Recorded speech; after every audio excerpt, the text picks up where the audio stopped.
जिंदगी एक सफर है सुहाना, यहाँ कल क्या हो किसने जाना। अरे ओल्ले ओल्ले ओ, ओल्ले ओल्ले ओ, ओल्ले ओल्ले ओ। जिंदगी एक सफर है सुहाना, यहाँ कल क्या हो किसने जाना। नमस्कार, प्रणाम, सलाम, आदाब। मैं मुकेश कुमार उपस्थित हूँ YouTube के नए चैनल ज्ञान मस्ती पर। इस चैनल पर हम लोग ज्ञान के साथ मस्ती भी करेंगे, तो वीडियो को शुरू करते हैं।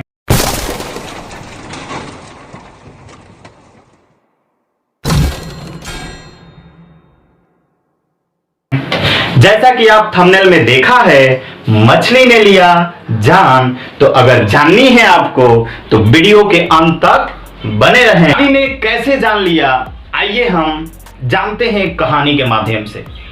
एक रमेश नाम का व्यक्ति जो एक गांव में नदी के किनारे अपने बीवी और बच्चों के साथ रहता था। रमेश पेशे से मछुआरा था, मछली पकड़ता और उसे बेचता था और उस पैसे का प्रयोग करके अपने परिवार का पालन पोषण करता था। रमेश अपने जीवन में पर्याप्त राशि प्राप्त नहीं कर पा रहा था ताकि वो अपने बच्चों को अच्छी शिक्षा दे पाए।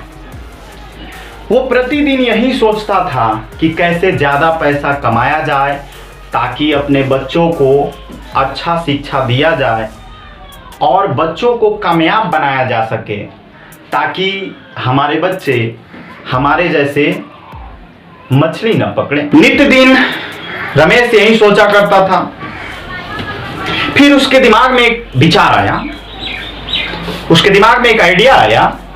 उसने सोचा कि क्यों ना मैं एक नाव ले लूं और नदी के बीचों बीच जाकर के मछलियों को पकड़ूं, ताकि ज्यादा से ज्यादा मछली पकड़ पाऊंगा और उसे बेच करके ज्यादा से ज्यादा पैसा कमा पाऊंगा। रमेश ने ऐसा ही किया। किसी तरीके से पैसा इकट्ठा किया, कुछ पैसे कर्ज भी लिया और एक नाव खरीद लिया। उसके बाद वो नित्य दिन नदी के बीच में जाया करता और मछलियों को ज्यादा से ज्यादा मछलियों को पकड़ता और फिर उसको बाजार में बेच करके अपने परिवार के लिए आवश्यक चीजों को खरीदता और अपने बच्चों को पढ़ाने के लिए उच्च शिक्षा, अच्छी शिक्षा, गुणवत्ता भरी शिक्षा देने के लिए पैसा इकट्ठा करने लगा। रोजाना की तरह मछली पकड़ने के लिए रमेश घर से निकला और उस दिन आसमान पे बादल छाए हुए थे, हल्की फुल्की बारिश भी हो रही थी और मछलियां मानो तो वर्षा की तरह चारों ओर मंडरा रही थी। बारिश की बूंदें जिस तरीके से हल्की हल्की पड़ रही थी नदी के जलधारा पर, वैसे वैसे मछलियां ऊपर आ रही थी और तैर रही थी। रमेश मछलियों को पकड़ते पकड़ते हैरान हो गया। रमेश हर दिन से ज्यादा मछलियां पकड़ लिया था, फिर भी रमेश सोच रहा था कि क्यों ना थोड़ी और सी मछली पकड़ लिया जाए, क्योंकि मछलियां उस दिन काफी ज्यादा मात्रा में उसको दिख रही थी, सामने दिख रही थी और वो लगातार पकड़े जा रहा था।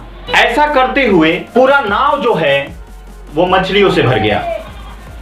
पूरा नाव जब मछलियों से भर गया, नाव में अत्यधिक मछलियां होने के कारण नाव का वजन बढ़ गया और नाव डूब गई और उस नाव के साथ खत्म हो गई रमेश की कहानी। रमेश जो है वो उस नाव के साथ डूब गया और रमेश की मृत्यु हो गई। अगर रमेश मछलियों को ज्यादा पकड़ने का लालच अपने मन में नहीं लाया होता तो शायद रमेश जिंदा होता। तो इस कहानी से हमें यह शिक्षा मिलती है कि हमें लालच कभी नहीं करना चाहिए, चाहे किसी भी तरह का लालच हो, हमें नहीं करना चाहिए, क्योंकि लालच की वजह से ही रमेश की जान चली गई। इसलिए हमें लालच नहीं करना चाहिए। रमेश की मृत्यु के कुछ दिन बाद रमेश का छोटा लड़का अपनी माँ से पूछता है। क्या पूछता है? माँ, नाव कैसे डूब गई? लेकिन उसकी माँ नाव के डूबने का सही कारण नहीं बता पाती। इसके पीछे एक साइंस है, तो आइए हम उस साइंस को समझने का प्रयास करते हैं। आइए हम जानते हैं कि नाव कैसे डूबी थी। जैसा कि आप जानते हैं कि अगर किसी वस्तु का घनत्व पानी के घनत्व से ज्यादा हो जाए तो वह वस्तु डूब जाती है। ठीक रमेश के साथ भी ऐसा ही हुआ।